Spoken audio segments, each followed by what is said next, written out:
Uh, Thank you for tuning in. This is Coach Clint with Penance Gym.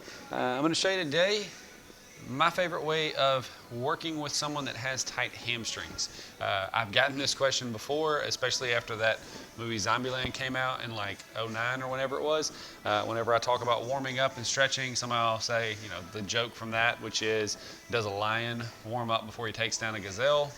Technically he does. When he first wakes up, he does a loaded stretch. And this is loaded stretching is what we're working with here. Loaded stretching, especially if we're looking in the terms of the hamstrings, best way to do so, if you have no equipment whatsoever, is squat down. Even better if your toes are pigeon-toed in.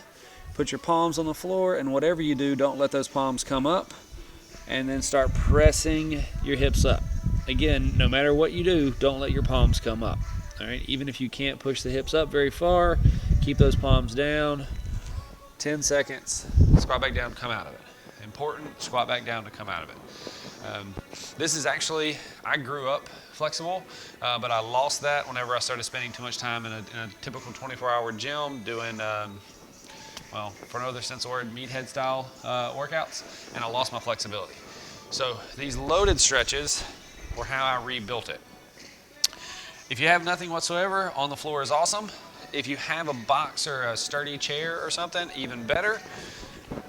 You'll squat down, mark your hands underneath, the chair, or right here I have these handles. Hands in there. Very crucial as you start to stretch your legs, as you start to push those hips up, do not pull against your hands. They're just there to let you know how far down you are. All right, so no matter what, I'm not pulling against the box, because if I do, then it's going to be my back that's being pulled, not my hamstrings. Same thing, 10 seconds, relax out of it. Now those are awesome if you're just trying to build some flexibility in those hamstrings. If you have one side that's a troublesome side, then you can line up those feet in a sprinter start stance, heel to toe. Same thing, we're going to squat down, palms are down, and we're going to start pressing up. And now we're focused on that front leg. All right.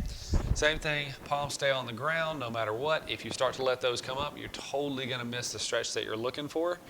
And now whenever somebody has a fairly, not necessarily severe, but a little bit more intense issue in the hamstring, we'll even hook up a band to help clear any impingement that might be there. So if we're using a band, it goes high up on the thigh, that leg goes forward, the other leg is back, and they're still going to that sprinter start, pushing the hip up, keeping those palms down, and the band is just there to help clear any impingement and put a little bit more stress, thereby strengthening the tendons and ligaments.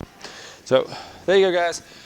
Great options for stretching those hamstrings. We deal with a lot of tight hamstrings nowadays, from improper posture, improper running, sitting all day, but tremendously effective ways of stretching those and getting those hips and low back and hamstrings much healthier. All right.